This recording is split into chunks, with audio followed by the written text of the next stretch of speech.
Hey everybody, I'm Clayton Mashad, and welcome to Improv Town, the podcast where I interview my favorite improvisers from Rhode Island and afar about an improv topic I think they're great at.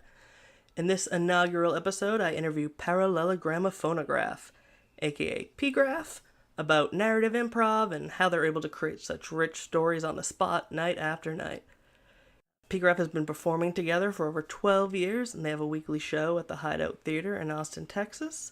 They're literally world-renowned for their narrative improv skills, and they recently published their book, Do It Now, a collection of essays on narrative improv, which is available at pgraph.com. I had the opportunity to interview PGraph during the Ocean State Improv Fest down in Wakefield, Rhode Island, so thanks a lot to those guys for helping me make this episode possible. I really learned a lot from PGraph, and I hope that you do too. Oh yeah, if you like this episode, rate and review us on iTunes. We're just starting out, and we could use all the help we can get. And now that that's all out of the way, here's my interview with Parellelogramophonograph.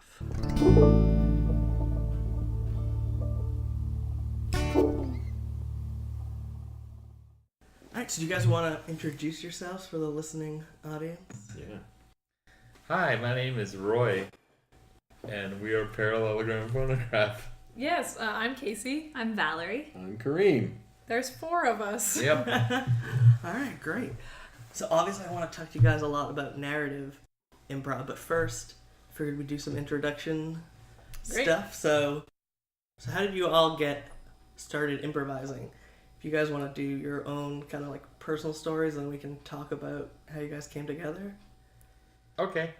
I got started improvising because Kareem told me we were going to take an improv class, and I said, okay. And then I said, what's improv? So that is how we started. And so I took level 1 at the Hideout, which Kareem and I are now owners of, and learned as we did it what it was. So yeah, totally just jumped in with the proper spirit of improv, I guess, without knowing anything about it. Well, that's awesome. Yeah. Obviously it's been working out for you guys. Yeah, totally. It took about halfway through level 2, and then I was like, oh, I'm going to do this forever. Which is like, what? How 8 many weeks. in? 8 weeks, 9 weeks. Yeah. This is Casey speaking now. I got started doing improv when I was in high school in North Austin, a school called Westwood. And there was a group of improvisers improvising in Austin at that time who had went to my high school and graduated earlier. And there was kind of buzz around going to see their shows and about how great they were. And so I'd go and watch them, and I thought they were really great and funny. And it didn't seem like something I could ever do. But I really enjoyed watching it. And I just thought, oh, they're just a bunch of funny friends. And they just have fun together doing this thing. And it's clearly like unique to like, it's like funny because it's them doing it. And then a friend of mine, we were all theater students. They also liked this improv troupe called the Well Hung Jury, which I didn't realize the dirtiness of that name that much at the time. He decided to start a troupe with our current sort of high school group of people, and I didn't want to be left out, so I joined that, and that was like 15 years ago, and kind of after I graduated, in high school I was just sort of doing it for fun, but we were very serious about it, and actually started doing narrative at that time, but with like almost no knowledge at all, just like tons of trial and error. But when I graduated, I started doing like the free jam that the Hideout Theater in Austin had, and I met Roy and Kareem and Valerie that summer 2005, and kind of dove in a lot deeper, and then so I've been doing it pretty much feels like every week for about 12 years now. Yeah. That's a while. So in your high school, the improv kids, that was like the cool kid crowd that you wanted to be a part of. Improv kids are never the cool kids. That's why I was surprised. It was like, well, I didn't want to be left out of what all the cool kids are doing. You know what? Actually, though, it was a cool thing. It wasn't a nerdy thing. It was totally cool. It was like having a cool band or something. Yeah, what's not cool about improv? I could see how it would, like, in retrospect, like, parts of it were super nerdy, but it definitely wasn't as, like, lame as you would think, I guess, given, like, it is high school kids doing something passionately, which usually means dorky. But, like, everybody really, I mean, it's, like, basically, like, if you're successfully, like, funny and charming, that's cool, and that wins people over. And so I think, yeah, that's what made me also think I couldn't do it, because I definitely didn't think of myself as, like, a cool kid, so... So so you said you hadn't done improv at all right before you...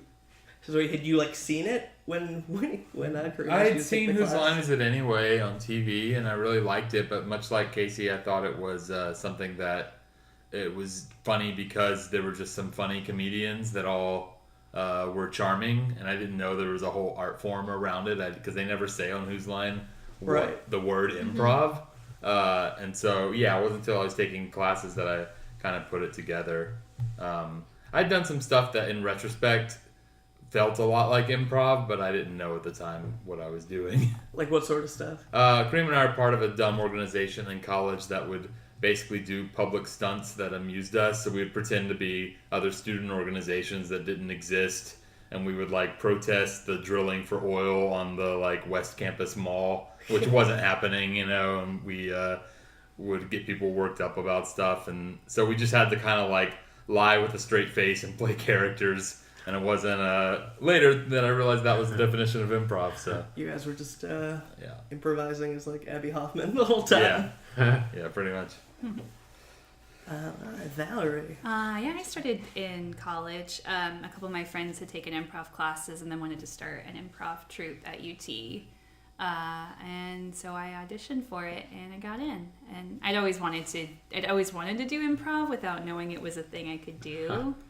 Like, I liked theater and I liked making things up, and I used to do a lot of debate tournaments in high school. And then when I would get eliminated, I could go do the improv rounds, which were like the consolation rounds. And I always liked those best. But I didn't realize, like Roy said, that it was like a whole art form that you could actually learn and do.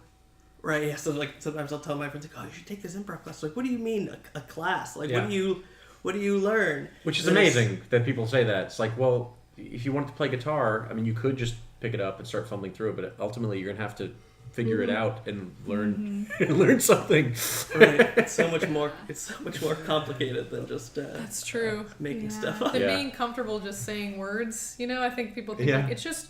I think when people are like, oh, that's hard, I could never do that, it's like, because you don't have the tools or the mindset to do it from nothing. But isn't it amazing that we get both, that's hard, I could never do that, and how do you learn to do that? It's like, well, how can it be both? No, I think it is. I think people genuinely think it's like a personality thing. Like, oh, you just have the right personality for that. And you're either good at it or not. Yeah. I think that's true of a lot of art. People are like, oh, I'm terrible at drawing. And it's like, well, have you ever tried, like, a class? It's like, it's weird. I'm awful on a unicycle. I wasn't legitimately. You're real bad. Yeah, it's strange. I wish I was good at it. Oh well. There's just no way to get better, though. Yeah. No. You're born with the wheel between your legs, or you're not. That's true. Yeah. I hope that's not true. On my bucket list, get good at a unicycle.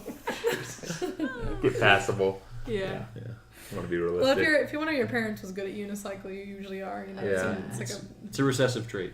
It's Inherited, the Markian evolutionary trait. Kareem, Val?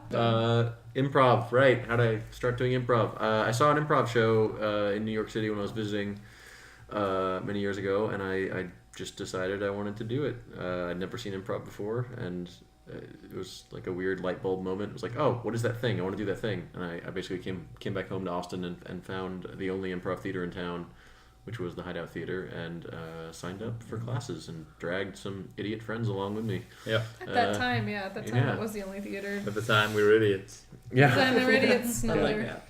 Yeah, and then kind of, same thing as Roy, like just kind of jumped in with both feet and immediately...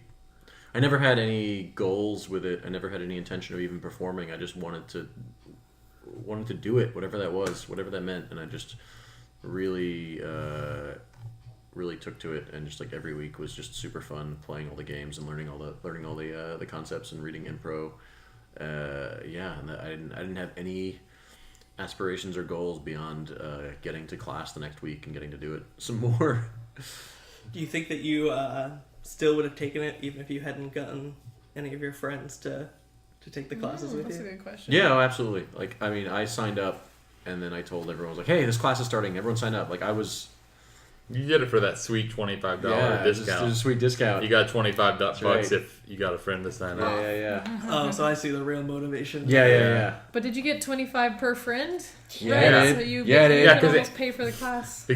They were paying you to take the class. Yeah, it wasn't really a business back then. Yeah. Yeah, we don't have that discount Nope. anymore. Don't need it. Find out. Yeah. Yeah, it's funny because I did the same thing. Like, to take the first class, like, it was like, oh, I want someone to take it with me. And it's so weird thinking back on that now, because, like, the improv community is, like, so receptive and, like... Sure. And, like, it's almost like if you moved somewhere else, this is the place that you would go Yeah. to make friends. Yeah. So it's so weird, like, thinking about the first time, like, oh, I don't want to take this class, like, by myself. Yeah. Yeah, I definitely... It's weird. I definitely didn't have any apprehension about that, which is particularly strange because I was never... Until I did improv, I was never a performer. I was never on stage. I didn't and still don't like attracting attention. But I guess because I had no concept of what it was or no aspirations beyond just taking the class, I wasn't projecting like whatever potential nervousness into the future. I was like, I just want to do this thing. I'm really intrigued by this thing. I don't know what it is, but something about it got its hooks in me like immediately. Yeah, I think, for me too, like, even in, like, watching and wanting to go back and watch it over and over and wanting to sit in the front row and then wanting to give suggestions, like, I was falling deeper and deeper into being, like, I wanted to be on stage, but it took a while to, like, realize that, but there's that, the excited, like, spontaneity of the moment and delight that, like, you just don't get in a lot of other mediums. Mm-hmm. And, like, that is so compelling when you witness, like, a good version of it. Yeah. It's like amateur improv that's really full of desperation, fear, and control tactics is completely awful to watch and a huge turnoff. But improv that feels like free and pure play and fun and delight and joy and discovery is freeing to watch. Mm-hmm. You know? It's interesting. So then how did you guys all come together to form? So we basically, once we finished classes, there were only 3 levels of classes at the Hideout at the time. Roy and I finished classes. We'd met Valerie pretty early on at a workshop we took. Roy and I kind of didn't know what to do next. We're like, well, what now? What? And our teacher was like, oh, you form a troupe. Like, okay. And I think we'd sort of had that idea in the back of our head, but we needed a little nudge. We're like, okay, I guess we'll form a troupe. So we basically formed a troupe. Valerie lied her way into the troupe, which is awesome. By telling Roy that I said she could be in the troupe, and then telling me that Roy said she could be in the troupe. It's like the "All right." classic, classic child. Oh yeah, Like, Mom said I could do this. Is it all right? totally Dad works. said- And it wasn't that we wouldn't have thought of her or wouldn't have wanted her in the troupe. We just assumed she'd had so much more experience than us that why would she want to play with a bunch of idiots? We were idiots at the time. We were idiots. Just wasn't a lot of options. There weren't a lot of No, options. that's true. She settled. That's honest. That's an honest assessment. And then we had a couple other people in the troupe at that time that we'd taken classes with, and then we added Casey when she came back from college about 2.5 months after we first started rehearsing. We knew we wanted her in our troupe because we played with her in the jams and Maestro that was happening at the Hideout at the time, and so we just kind of came together and then started fumbling through trying stuff and being real bad at it. It's been the 4 of you the whole time? It was 6 of us for a little while. After about the first 8 months, one guy left, and then I think about 9 months later, another guy left. So after about the first year and a half. After the first 50 shows, we had some other people, and after that, I think it was show number 80. Is that when we came together as the 4 of us? And that was 50, 80. What's the difference?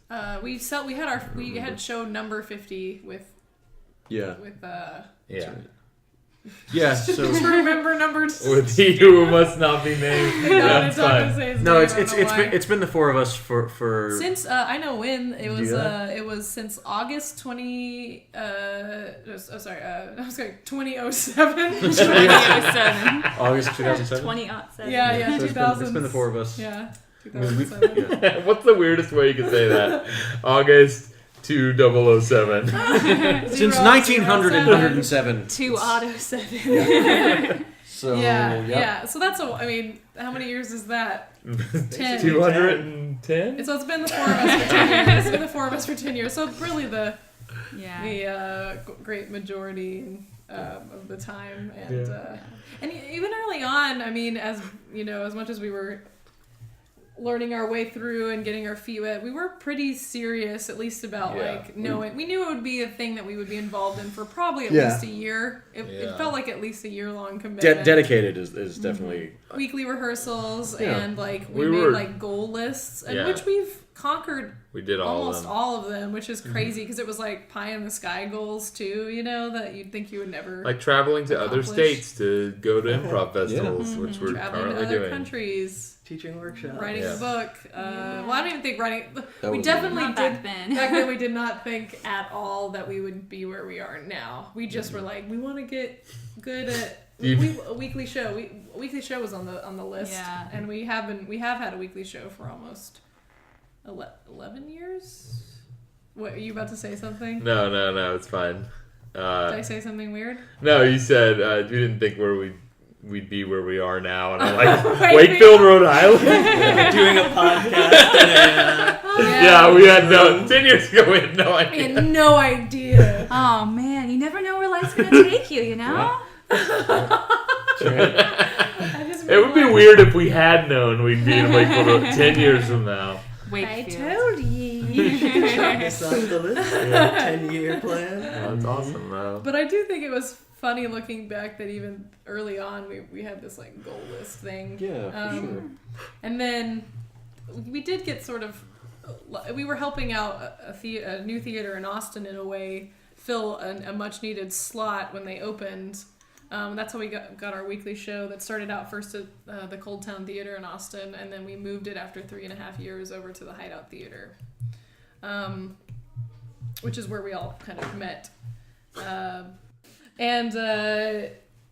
I think having that weekly show slot and not having a ton of rules around it, it wasn't like they told us, oh, you have to come do this show and you have to do a herald, or you have to do a montage, or you have to do short form, or you have to do a narrative. It was just kind of like, what do we want to do? We wanted to do narrative. It wasn't being done a lot in Austin, But it wasn't that strategic. It wasn't like, oh, it's not a thing that's being done. It's like we wanted to do narrative. But I think part of it's maybe if a ton of people had been doing it at the time, Yeah, would it have that's attracted true. us? I don't know. No, that's true. We've been less. But I think we were pretty gung-ho to discover it, and then we just had this time slot every single week where you Yeah, that's awesome. you're on your feet, and after you do 100 shows.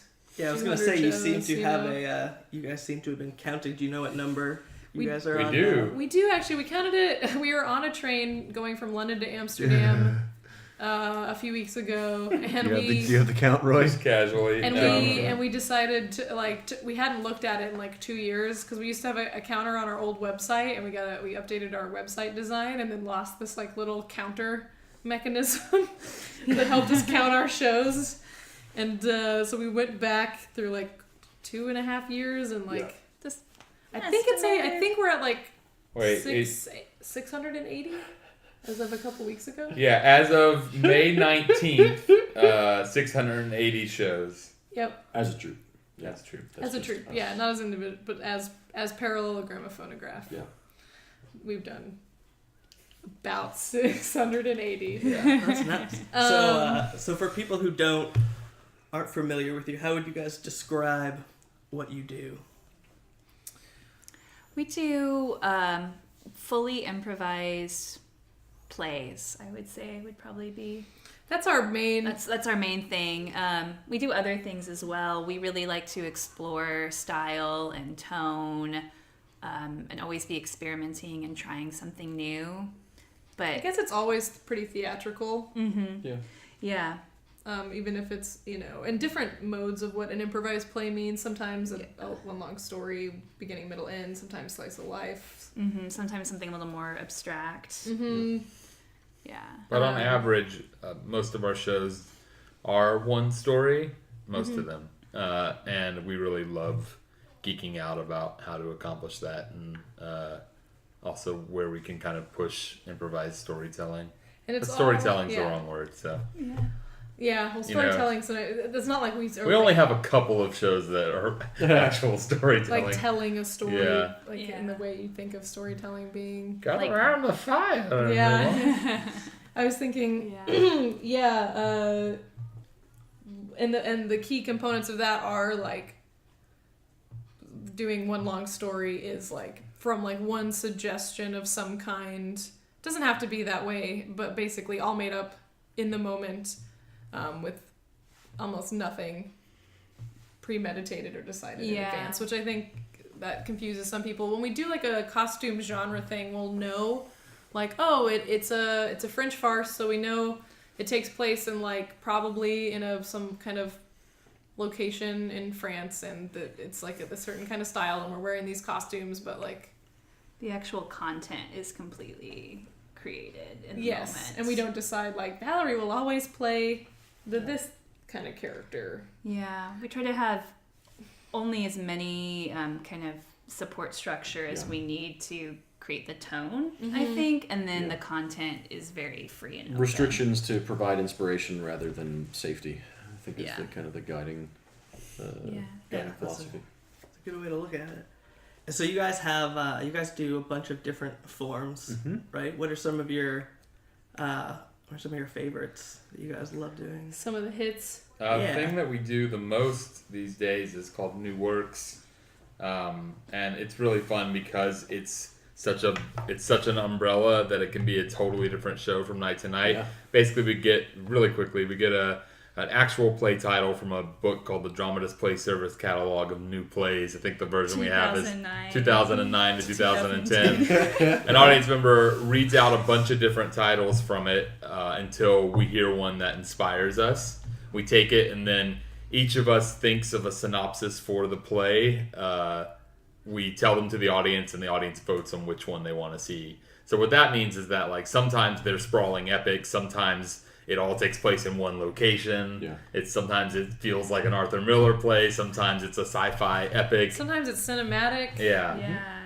Sometimes it's a medieval morality play. Sometimes it's a really dark and sinister. Sometimes it's like completely light and fluffy. It's so different, and I'm trying to remember when we started doing it. Was it probably 2011 or 2012? 12, I think. Was when we started doing that regularly, and a lot of our other formats and shows and things we'd switch up a lot, but this one and we can even kind of say like, okay, this time like nobody give a synopsis that's like a sci-fi synopsis, because we've been doing that. That's come up too many times. And we can put, before we go on stage, kind of some parameters on like our own boundaries, but it just keeps giving. It helps really push nice. it helps push us to do stuff so we don't fall into a comfort zone. And the audience is getting to vote also lets us know like what that specific crowd wants to see, and so that's also surprising. And then they're kind of rooting like, can they pull off what the synopsis kind of promised? Because sometimes they vote for one because it sounds so impossible. They kind of are like, oh. And how like detailed are the synopses? I'm trying to think. Like, sometimes they're pretty vague, but Valerie, I think, gives really detailed synopses in general. It's, if you're looking at like a story structure, you'll give the once upon and every time until one day tends to be it's like a movie trailer, you know? Yeah. So, for example, the one we did on Friday, I think Friday, the title we got was Barrel Full of Pennies. And the synopsis that the audience picked was, I think I said, this is a David Mamet-inspired office drama where several workers who are doing their job are distracted by a contest that's a barrel full of pennies that's appeared in the office. Like, that's it. I think that was basically it. Yeah. And that gives us kind of enough to establish tone. Yeah. It was fun. It was real fun. I know Valerie was Valerie's sick and she missed it. It's on that one's actually on our Facebook page. Oh, it is. 'cause we streamed it. We streamed it. So it's enough to I'll give watch us. it and imagine what I would have put in there. It's enough So to give us a good, springboard, but it doesn't. It's not. It's not telling the whole story by any stretch. It's just enough to pique our interest and the audience's interest to then just start.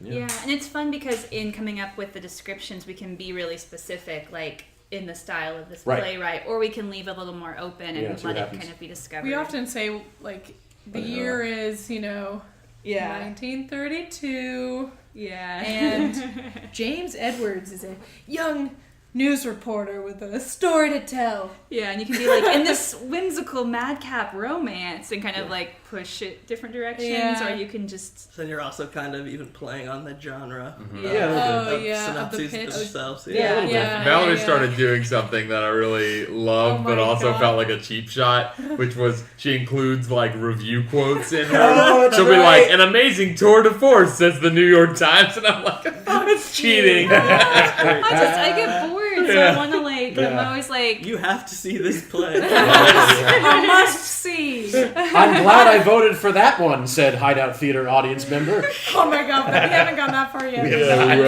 We will this week. I always like to be like, what? How can we twist this? Yeah. How can we turn it? Yeah. What are we missing? What have we not done? No, you that's know? Totally, true. which Do is that too. like again, that's kind of the Or guiding- when do we need just some comfort food? Yeah.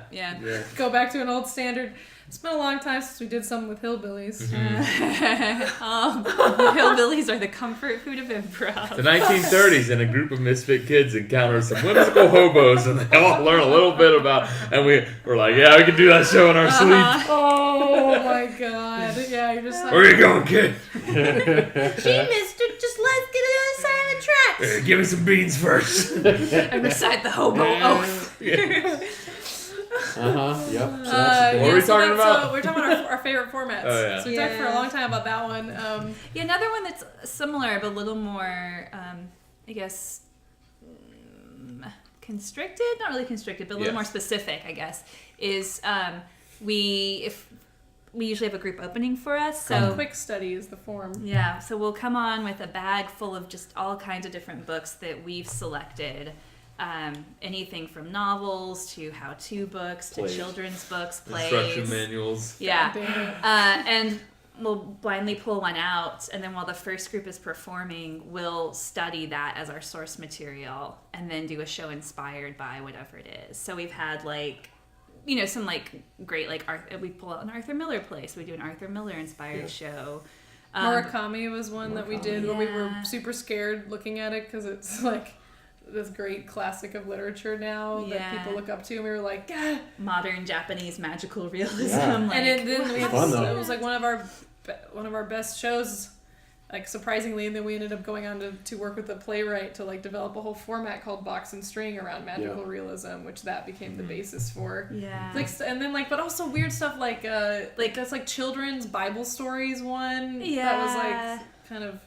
So you just do your best in the 25 minutes while the first group's going on to study as much as possible and make some very quick decisions about how you're going to present it on stage. Yeah, and I like it because it really pushes us outside of what we're comfortable with, and we just have to make those decisions. wild assumptions. We come up with wild, it's like, okay, this one's going to have this kind of narrator that talks to the audience, and we'll yell up at the tech booth in front of the audience what we kind of want the tech booth to do so they can see that process. And we tell the audience kind of what we were doing backstage so they know we were reading through this book and we read some of it aloud, and we also looked up some stuff on Wikipedia, and we kind of discovered this thing about it, and there's all these characters in this that are kind of sexist, and so you guys will see that. And I think the thing both of those formats do is you kind of letting in the audience on your process, right? And so they kind of buy into what you're trying to do with you, and it gives you more freedom to mess up,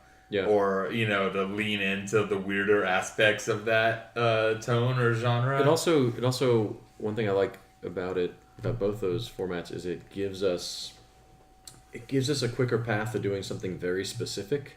So whatever we're doing, whether it's the play description, new works, or analyzing or researching something for quick study, like quick study in particular, we might get that author or that playwright's style, their themes, we might get it completely wrong, but whatever we've determined is their theme or their types of stories, like that becomes the thing we do that night, and it becomes a very specific improv show, a very specific story that wouldn't have happened otherwise. And I think that there's a lot of value in just like going right out of the gate with something super specific and in being inspired. And being inspired. I think we're I mean, that's been a huge thing for us, is to be inspired from the very beginning moment, and not to do the thing where you spend the first 15 minutes of the show finding the show, and then deciding, I guess we'll go with this part of the show. Yeah, I guess this has got the most heat. The show. Is it the show? Okay, I guess we decided that's what it is. Oh, wait. I have another idea for what the show could be. Could we try and do this other show let's work that instead, in. now that we've been doing it for 20 minutes? In simulation. Now, if you'll review the tape, you'll notice. And great work, guys. And cut. Yeah. But that's funny. We talked about those two formats. Mostly we do those in Austin. But on the road, we're known for like our costumed theme stuff. In part because it's more marketable. But like I said, our French farce show is the one we've probably performed the most nationally and internationally, because we have like a special like makeup for it, sort of this like white face clown kind of thing that just kind of emphasizes our features and kind of gives us a mask to work through, as well as like this kind of costuming, like Valerie and I are in these flouncy dresses with like petticoats and like, you know, lots of ruffles and stuff, and then the two men are in 3-piece suits, but we've practiced a lot of physicality things, so there's like a lot of like falling down, like pratfall type stuff, but it's also very witty, so it's like a highbrow lowbrow kind of thing, and very affected and super stylized. And so that one's very fun and different. And then we have this 1940s screwball comedy, which is like a romantic comedy, very much like the and Katharine Hepburn and Cary Grant. Those old fast talking. Those are like, I think those are our two most popular like fun time formats that people want us to do. And then we have darker ones as Grimm's well. Fairy Tale. Oh man, which is total nonsense. We're going to be performing that in Sarasota, Florida in July. Yep. At the Sarasota Festival. Yeah, we have a show called Villainy that just, instead of focusing on like a hero or a protagonist, it kind of focuses on the villain as the main character of the story, and just bad things happen and we let it get really dark. Yeah, that's pretty popular in some places. That is. No, I love it, and other people love that one. And we have a one called Eris 2035, which is a psychological, like a space sci-fi drama. Pretty specific genre, but when people like it, they love it. It's only 18 years away. I know. Every year we get closer to Eris actual now. Eris 2035. You would have thought that it was a possibility. I know. I'm trying to think. Yeah, we have a bunch of other ones. Like I said, the box and string one is the one we last developed over a course of several months and presented, and it was this crazy magical realism. I mean, I think that show's pretty phenomenal, and I think there's a lot more to mine in it too. we're gonna bring it back, I think. Those are some of the Cool. So there's two. There's two of your forms I wanted to ask you specifically about. One because I tried to do something similar, and then another one because I wanted to understand. It was. So the first one, I have no idea which ones. I hope they're both the ones we haven't mentioned here. They are. Oh my Okay, gosh.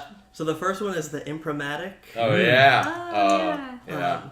Yeah, so me and my friend Tiffany did a similar form. It wasn't so the way you guys do that form, from what I read, so it's just some old timey picture, and then you use that as a suggestion instead of. We used that. So the way we did it, it was a way of. I think it was kind of a way of just adding a little chaos into our shows and to just kind of shake us out of a rut and keep us nimble. The way it ended up working in practice is that initial photo. So I think a friend created an app. Yeah. Now we would just use like an Instagram app or something, I think. But a friend created an app that basically like shuffled through all these photos. And Up then on a TV Up in on the the TV theater. the audience could see. And then the photo stops. It's like, all right, that's the initial pose we're going to strike. to start the show. And the kind of setting too. And the setting, it would and the be- tone. They were all old photos for the most part. A lot of black and white ones. So it'd be like Yeah. a guy in a yard with a couple chickens and like a kid on the ground looking up at him or something. Yeah, so I guess kind of the way you would imagine it, the kind of suspension of disbelief, is that you start with that photo, and then the photo comes to life, and the And then action you happens. Recreate a tableau. Yeah. Yeah, creative tableau, So start the show. we start, and the whole time we're doing that scene, the photo is up on the TV, which is mounted up in. I know we're all thinking of the same moment. We'll get there in a second. And then when that scene feels done, one of us goes over to the computer and hits the space bar, and it makes it flip through more photos again.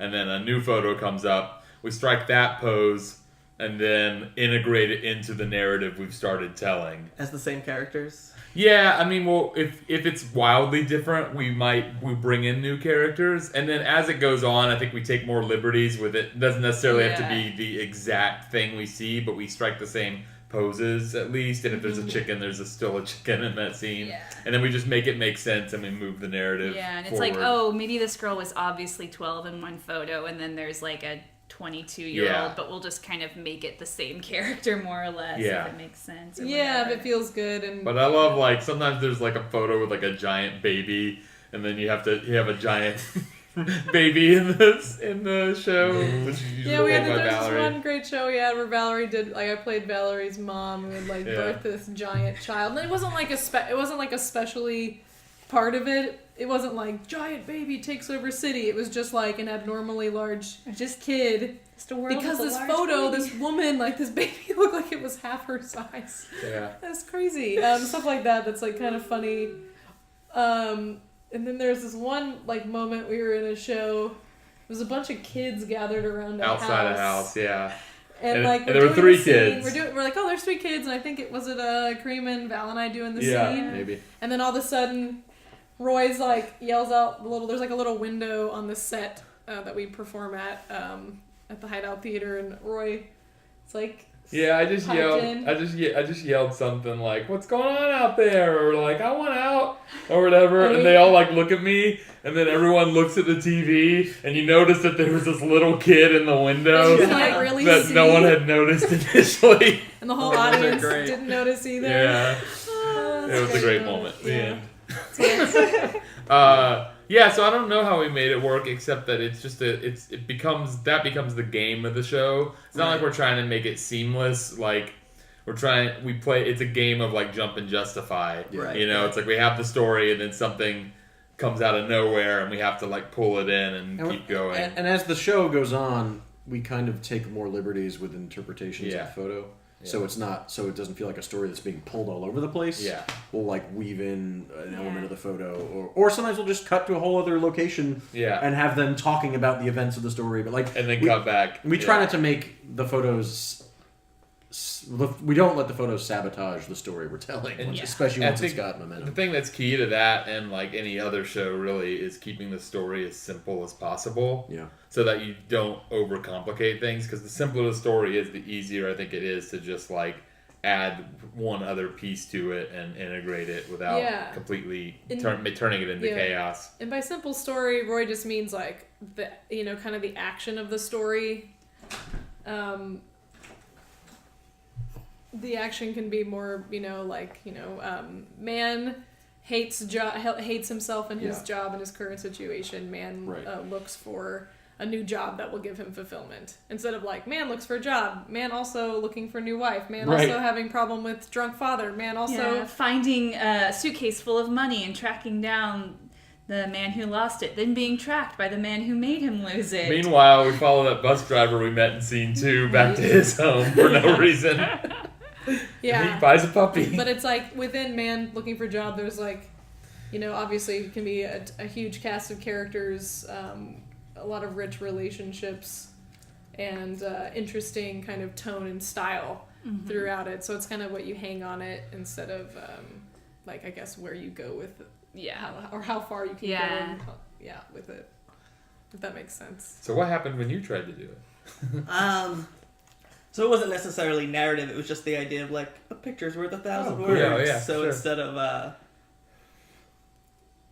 Yes, just instead of getting a suggestion, it would be like the same thing. It would just be a random photo, but didn't have as much success as it seems like. That's hilarious because I was like, oh yeah, that'd be really fun. That'd be the most obvious way to do it, is not do narrative. How we do that? Yeah. It's because I think it's because it seems straightforward to do it as a montage. Like, what if we did it as a narrative? I think maybe if doing it as a montage, it might get the gimmick of it, the novelty of it might wear off. I don't know. So in Did some we ways, try it as a montage first? I think that is what we did. I think Like, it and was we're part like- of PPFF. We were like, That's the thing. We do this thing every once in a while we call PPFF. We call it PGraph's Personal Fringe Festival. To ourselves To and no ourselves. one else. No one else We cares. just think it's fun. We advertise it that way, and I don't think anybody gets it. Like, I mean, they still come to the shows. so we'll but do like 8 weeks of crazy experiments, and that was one of them. PPFF. Informatic. Impromatic, and then it was like, oh, if something goes well in PPFF, then we'll like do a longer Yeah. version of it. And What's if the something- other show you have questions about? Oh, yeah. Chairs. I knew it. God damn it. That's the one that This is our stupidest show.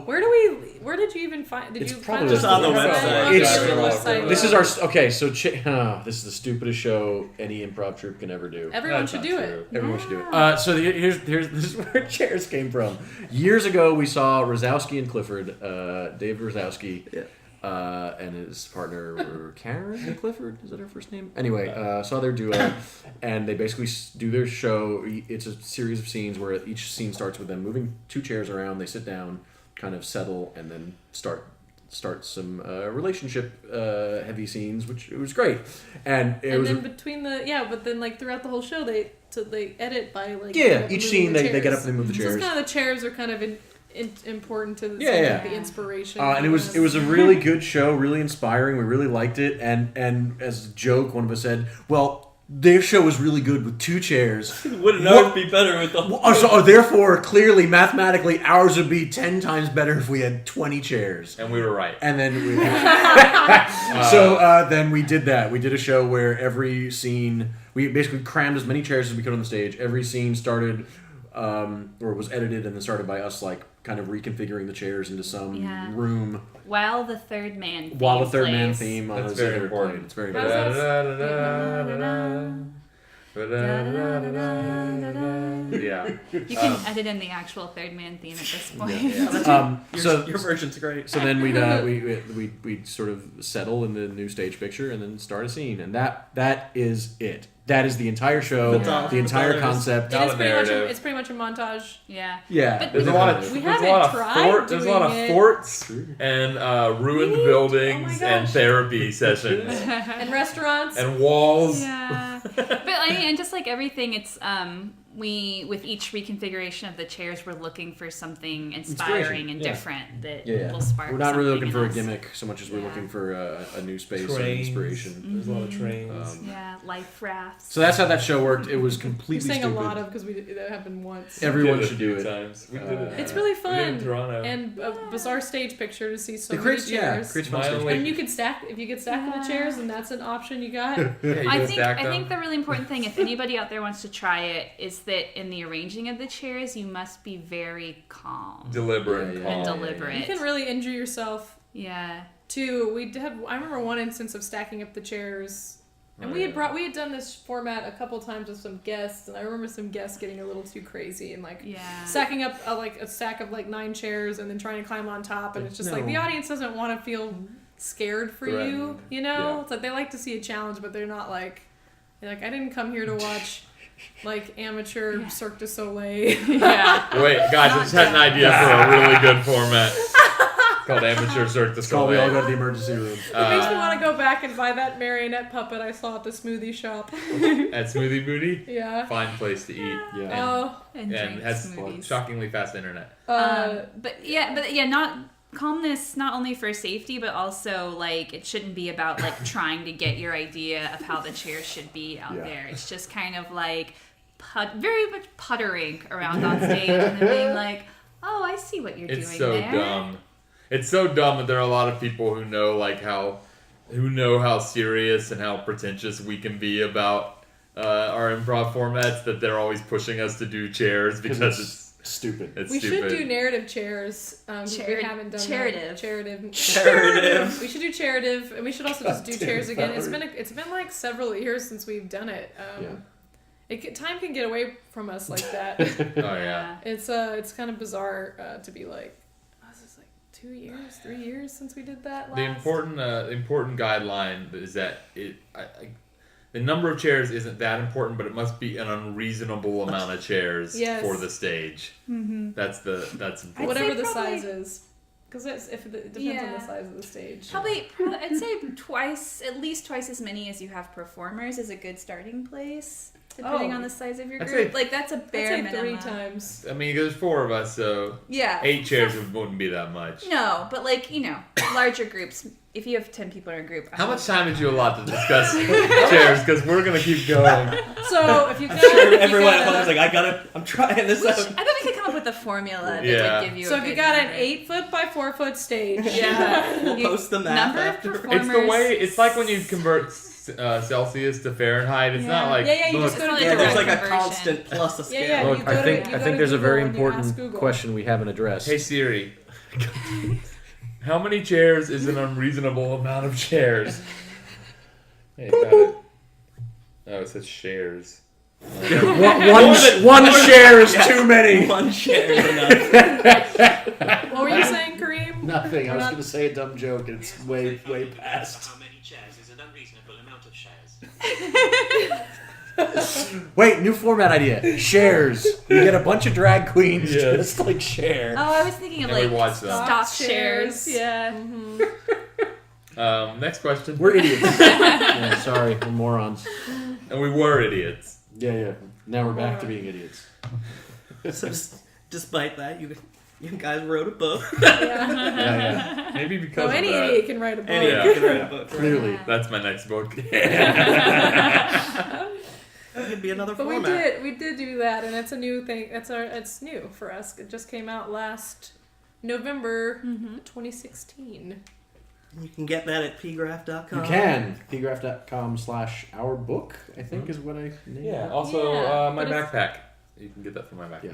You can Yeah, steal in it case you're here in Wakefield right now, Listening to this because I know, podcast. yeah, this podcast. live. If you're outside the Just door, always has them in his backpack Yeah. everywhere. So If you ever run into Roy, Yeah. he'll have them.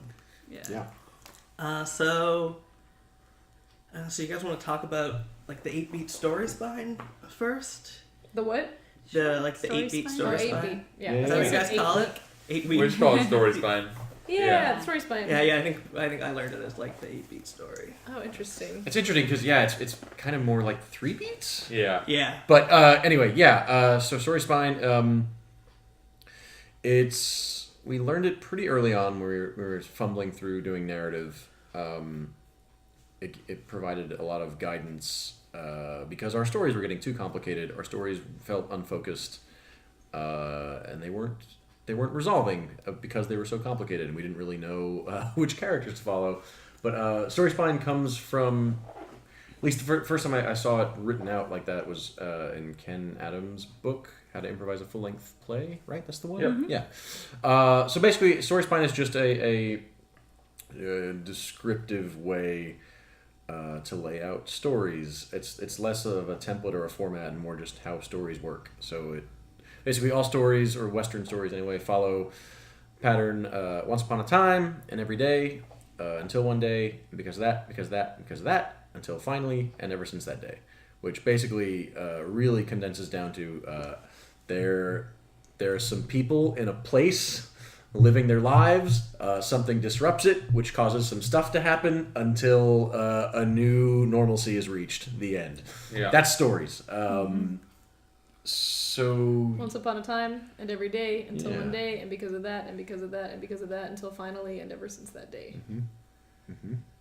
Just thought I'd say it. well, I Kareem just did. did it. I know, but he did the different, like, not the actual lines, right? No. Yeah, I did. he did say them all. It's good for the people who are taking notes. Must have blanked out somehow. Yeah.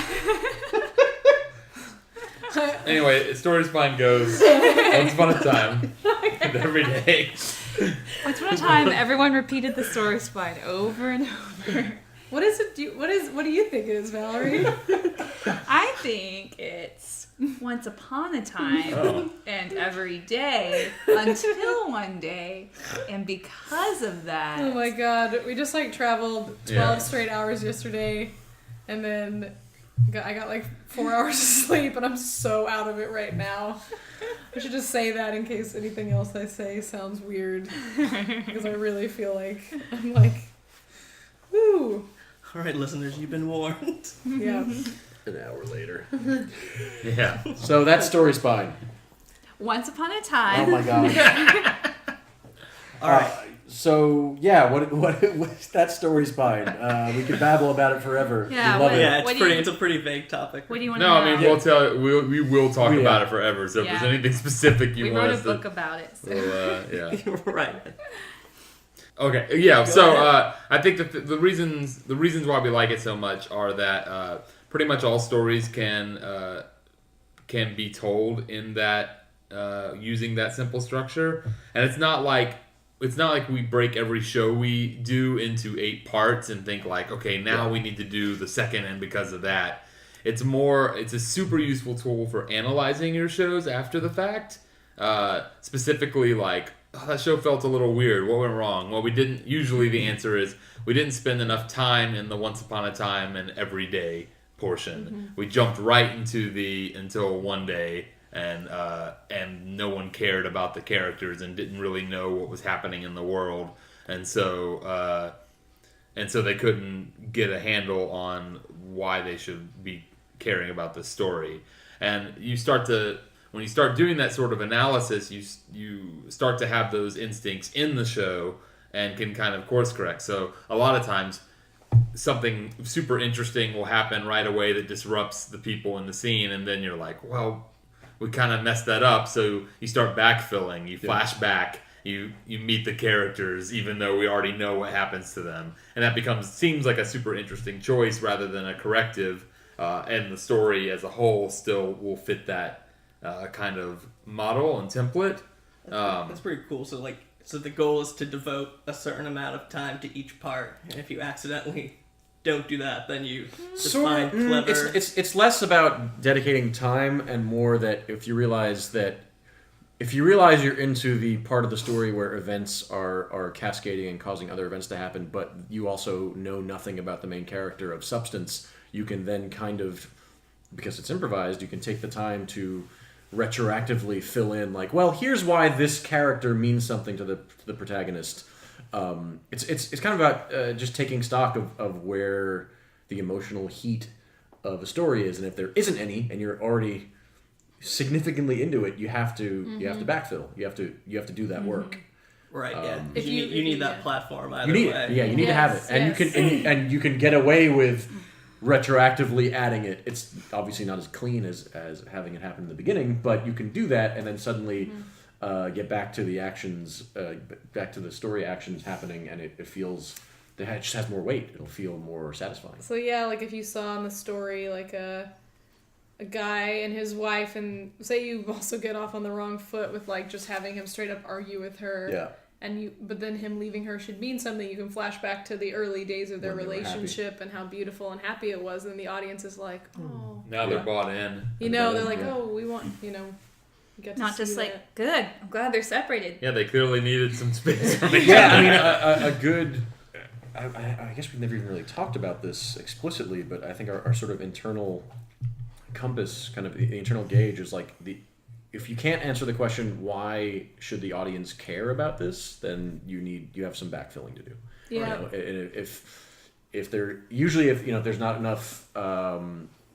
if there's not enough emotional weight in the actions that are happening, it's because you haven't given enough time to show why the main character cares, why the things that are happening are important, why they have to succeed, or why they're trying to succeed. So you can just literally do a flashback or have an aside or some kind of scene where even if it means pulling a character you've never mentioned before so that they can have this moment. Oh, for sure. We do This that all the moment to time. add depth.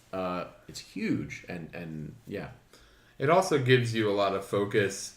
The middle part of the story spine, which is and because of that, they're all directly connected to each other. Yeah. And so it's not just like a story's not just and this happened and then this happened and then this happened. It's and because of the thing we just saw, this other thing happened, and because of that, this other thing happened. And so what it means is that like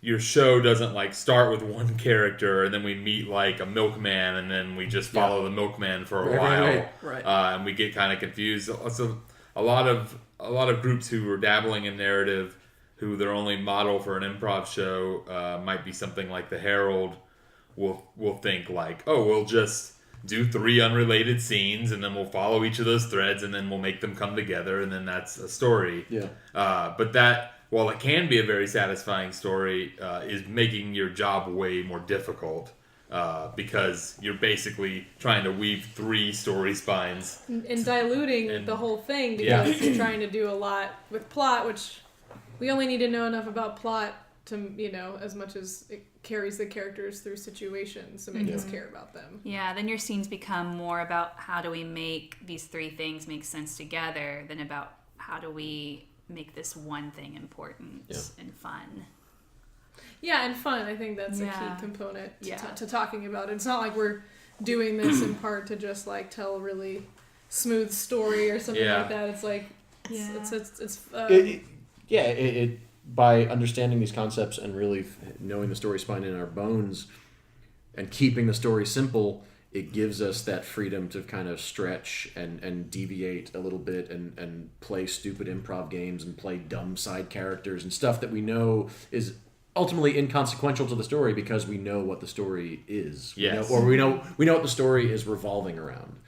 We might not know how it's going to resolve, but we know what the emotional core of the story is, so we can kind of stray for a bit, provided we know like we got to get back to whatever that thing was and continue that. That story. Yeah, we play game like in the Chicago sense or the UCB sense, like constantly in narrative.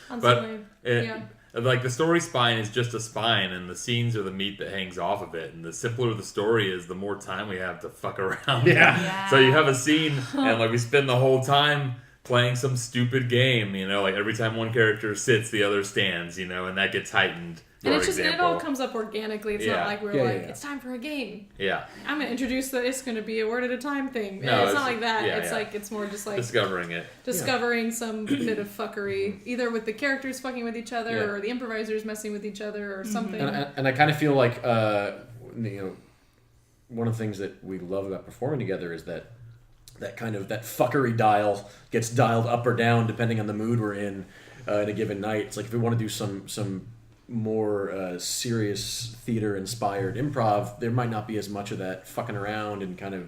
Can we cuss on this podcast? No, I don't edit any of it. Okay.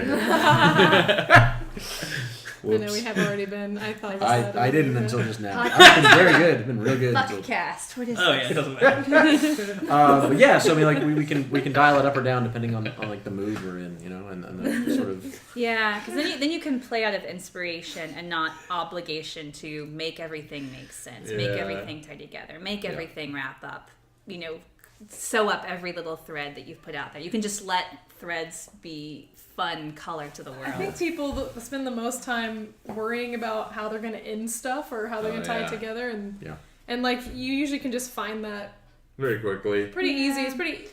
It's like if you do good work in your platform and you really put that time into making stuff important, usually it wraps. You intuitively find the ending. Yeah. But if you spend the whole show worrying about where it's going and where it's gonna end up, that's kind of death to the. Yeah, you can't find a satisfying ending at that point because there's nothing that will satisfy the audience except for you can hope to end on a big laugh and hope they don't notice. Yeah, it'd be really clever. Yeah. So it sounds like you guys use a lot of kind of tools from like outside the traditional narrative. Like you guys were just saying that you guys will play game and stuff, and then you also do edits. How do you guys? We are. The broader answer to your question is we are equal opportunity thieves. We steal from anything that works, and anything and everything. Because we want every possible tool in our tool belt. All parts of the buffalo. Yeah, yeah. I mean, if something's inspiring and fun, we want to figure out how to use it, figure out how to do it, how to apply it, and do it how we like. Use it in the work that we like doing. As far as edits specifically, we started out, I think, doing mostly sweep edits in between scenes, just because that was the simplest and most direct, most obvious way to do it. And honestly, as we've done more and more shows and work together more, it's pretty rare that we do an explicit sweep edit. Someone will just enter the stage and start a new scene, and we'll know it's a new scene. I did one recently in a show, and I was like, "Is PGraph judging me?" A sweep edit? Yeah, I did a sweep edit because I was like, I want to be really clear about this. It's fun. I do them sometimes. Yeah. I mean, 'cause we can also. I always feel like the sweep edits are a little bit like, get out of here. Yeah. Well, there's also the get out of here edit. Yeah. Get out of here.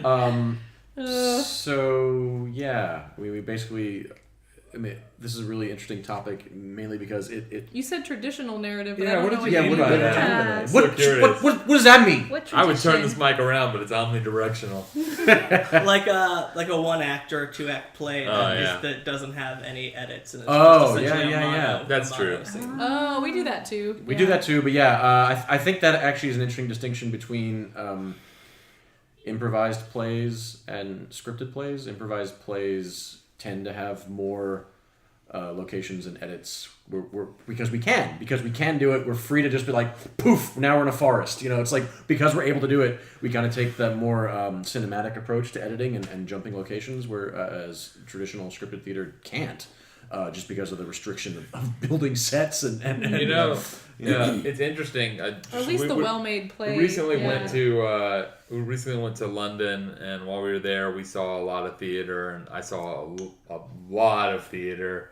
And while a lot of plays all took place in one location, just as many played just as fast and loose with their transitions. There were some that even had a staging set up to where there were no, sets, so that they could quickly swap many scenes and transition a lot and edit in their own internal way of editing. But that's not traditional. I mean that is remarkable for Right. scripted work, This is right? true. The other funny thing is even the big musicals that I saw, which had elaborate sets, they were hopping locations just as much or more than we do in an improv show. But the difference is they're flying in these huge sets, right? And there's other people in costumes, so it seems more purposeful. I was gonna say musicals, I think. Yeah, but I think it's more because of the popularity of television and cinema now. That's our touchstone. It's really bleeding heavily into a big into live inspiration. theater. But people want to Which is quickly jump locations and have lots of characters and This one play Casey and I saw called the Our Lady of Perpetual Succor, which was solely acted by these Scottish women. They played all the characters and rapidly switched scenes and made the audience catch up to what scene and characters they were playing. Yeah. And it felt very much like the way we would do it in an improv show, except that they had it planned out. Yeah. Still, yeah. It's interesting. And that was on the But West it is End. fun sometimes. We do enjoy trying to do an improvised play that feels like an old style scripted play in terms of well-made But that's the Yeah. exception for us, is doing the 1-act or the 2-act where it's just 2 locations. That's a pretty hardcore decision, Ooh, I tonal love it. decision for us. But Yeah. I love it. Yeah, Yeah. the Mammoth one we did on Friday was And very much 1 location, 1 act, hour long. And we've done stuff, so we do stuff at the Hideout Theater, and we also all have our kind of hands very strongly in what the Hideout Theater does, which is an improv theater in Austin, Texas that has 2 stages and does 11 shows a weekend and all different kinds of things, and there's a lot of people there. But I was thinking about our Chekhov show that we did, a show called Nothing and Everything, improvised Anton Chekhov plays, directed by a fellow named John Bolden, and that I do all of the sort of scenic design for our bigger shows at the Hideout, and we had a fully realized set of a kind of drawing room with older chairs and benches and a rug and a table and a samovar All and real food yeah. and real tea, fake vodka, Real grapes. real grapes though. Real bad grapes. It's only that one time. Somebody bought some really But big that grapes. show was explicitly by design a 4-act. It was broken up into 4 acts. 2 in the first half of the show, intermission, 2 in the second half, but all fully improvised still. And all in the same setting. In the same setting, and I think Yeah. that was a gosh, it's so fun. It's so fun. Yeah. All of it's so fun, though. I think if improv was only one thing, only one form, I would have lost interest years ago and just moved on. Or even if it was just like, no, only, like, I know so many groups that it's like, we're the group that does, you know, only improvised musicals. I could not do that. I could not do that. I would be so bored. I don't know. That's one thing that we kind of built into the DNA of PGraph early on was like perpetual dissatisfaction. we We had that going in. Yeah, we did have that going in. I think we're much better now. I mean, now we're also so busy making other things in Austin You're not too. than to be Because to dissatisfied. be so exhausted you can't be dissatisfied. Yeah, that's the trick. But kinda just true. like changing it up, like like Yeah. not settling and like and knowing now that like if the way you're getting a suggestion is not inspiring you, if you're bored with it, Right. if you feel like you're playing the same kind of characters and doing the same kind of stuff, like poke at it, Yeah. talk about it. Don't allow yourself the luxury of boredom and familiarity. You know? And Yeah. like if it is that Fuck way, shit up. why is it that way? And like ask yourself about it, and then like take other classes and read other things. And that's why that quick study format and the new works format are so great for us, because it's just like, you know, I don't know that I would naturally want to do like whenever we end up doing kind of like a crime thriller Yeah. type show. I'm like, that's not my genre. I don't necessarily enjoy that genre that much. Sometimes you actively hate it. Sometimes I hate it, and like, but we're doing that show and we're leaning into that. Yeah. Yeah, and it's like it's so great, and we never also put the pressure on ourselves to be funny. Like that's not something we talk about. We never talk about that aspect of it. And I think we are very funny, and I think our shows are often pretty comedic. But I think years ago, kind of taking that off of the way we talked about the work helped the work immensely. Yep. And then we don't have resentment over like, oh, Kareem was the funniest one tonight or something. You know, that Yeah. happens in Never- other groups. You never know, there's like a Yes, check it the does laugh happen. chart. Yeah. yeah, I don't know, like thinking about what leads to longevity in a group. And at least for us, it's been, and in any relationship is like that, sort of actually paying attention to how you feel about it, what's going on, Yeah. and never putting it on autopilot. Autopilot is death. Yep. Yeah. Autopilot is death. except if you're in a plane, in which case autopilot is vital. You should always have it engaged. Self-driving cars just aren't good enough yet, so autopilot, it can be death. I think you need oversight. What were we talking about? It goes once upon a time and every day. So Oh, so that brings so I had some more stuff I wanted One to of the talk to you guys about, Yeah. but Let's I do feel like, it. how much longer do you guys have? We don't care. I don't know I don't even know how long we've been going. A little over an About 3 hour. days. Yeah, let's keep it going. I don't know. It really it's It's up to you. It really like Roy's just looking at So you. I had an idea for a segment. I don't know if it's gonna work. If it Cool. doesn't work, Okay. Let's do it. edit it out, I guess. Is this like That's right. eat, fuck, marry, or whatever? That is not that how it goes. Hold on, we got a new. Wait, hold on just a second. All right. Would you eat, fuck, marry, Casey? Ready? You're hearing it live. No. I thought it was kill, pray, love.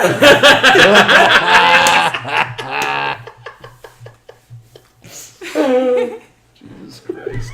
You have to kill one person, you have to pray to one person, you have to love one person. I'm sorry. Let's please fuck, marry. ask your question of us, please. I'm Britney sorry. Spears. No. A A trip to India. and a chicken. Definitely. Fuck Britney. What were the other two? Chicken and and a a trip to India. Oh God! Wait. Man.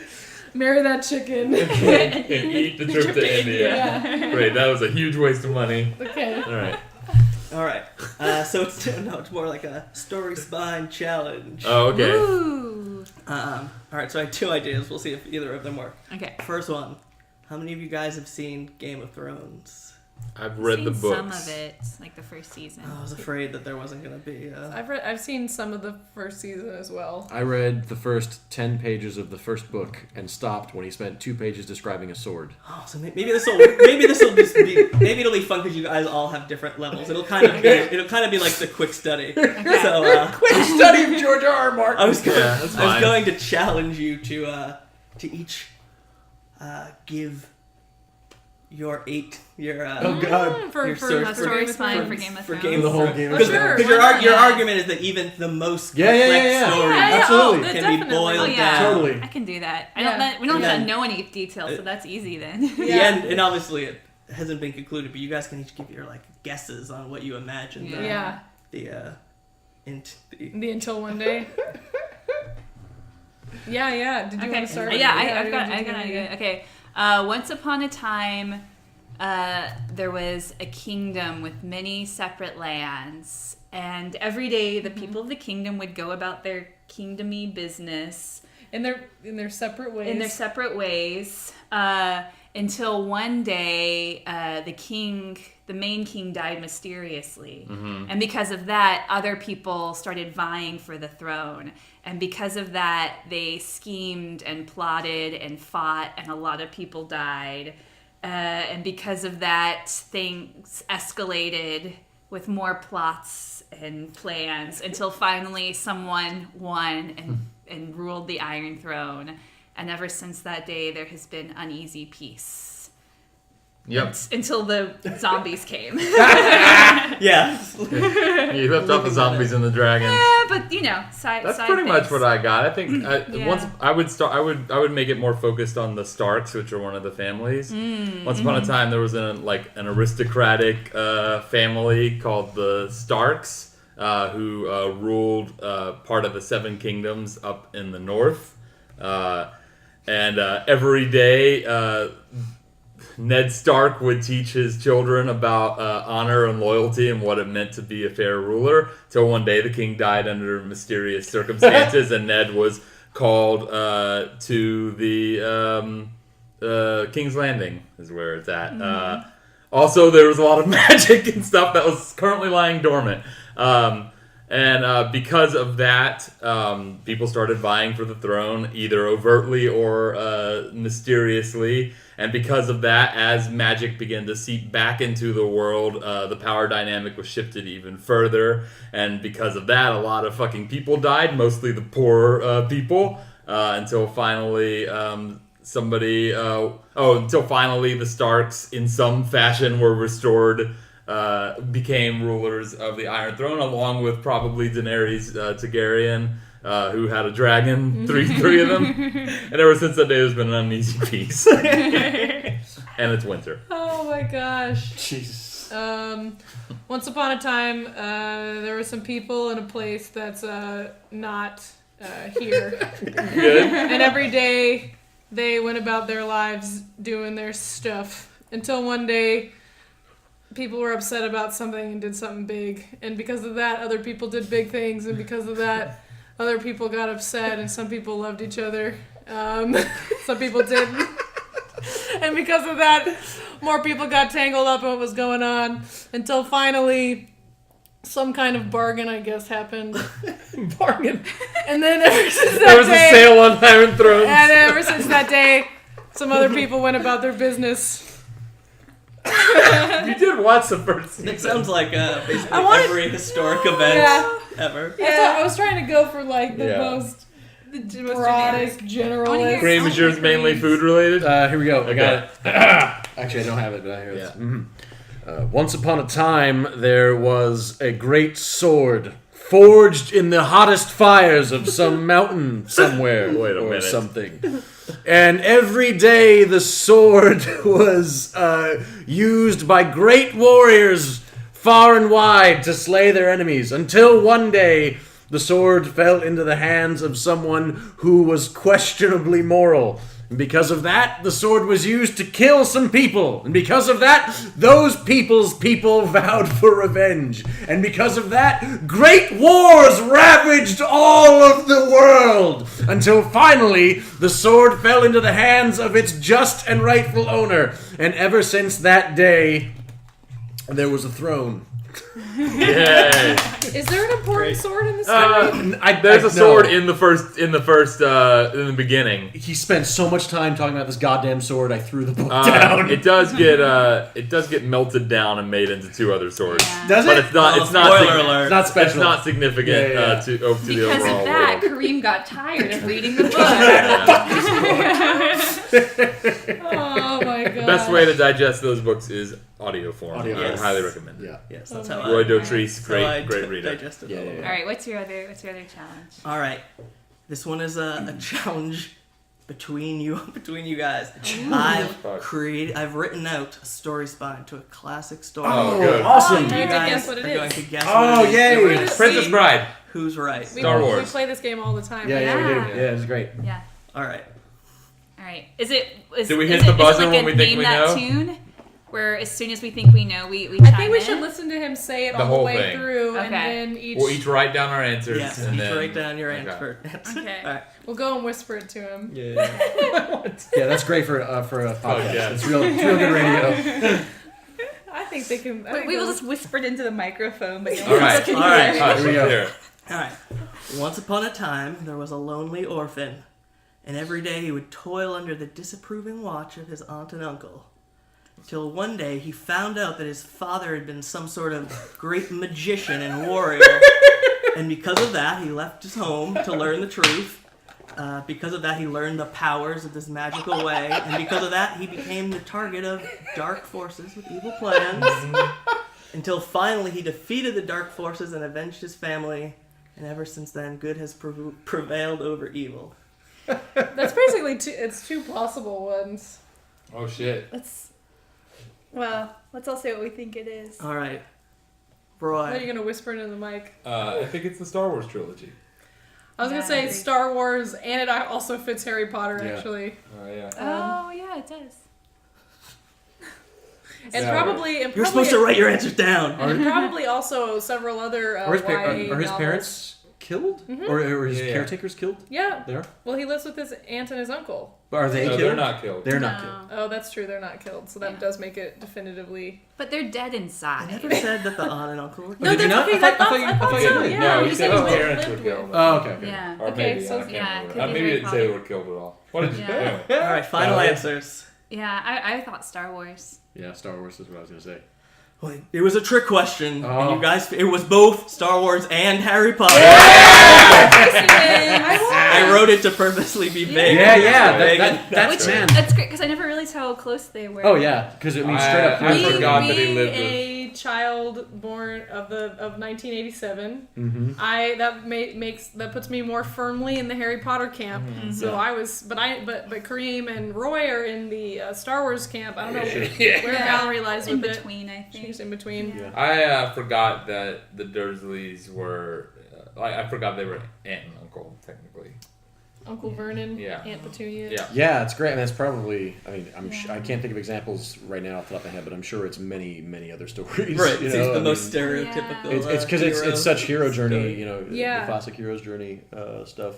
Oh, I love it. Specifically, Yeah. aunt and uncle. It's part of it. Yeah. Yeah, and then Hercules went to live with his aunt. Who are moisture farmers? I don't know. Odysseus lived with his aunt. With his robot in the Pegasus. underworld. Yeah. Juliet had perished, so Romeo went to live with his aunt and uncle. That's your fanfic, Romeo and Juliet continuation story. That's a great idea. Yeah, she just drinks the poison and just I just want dies. to know, like, what did he do next? Like, he's still only 14. Yeah. All right.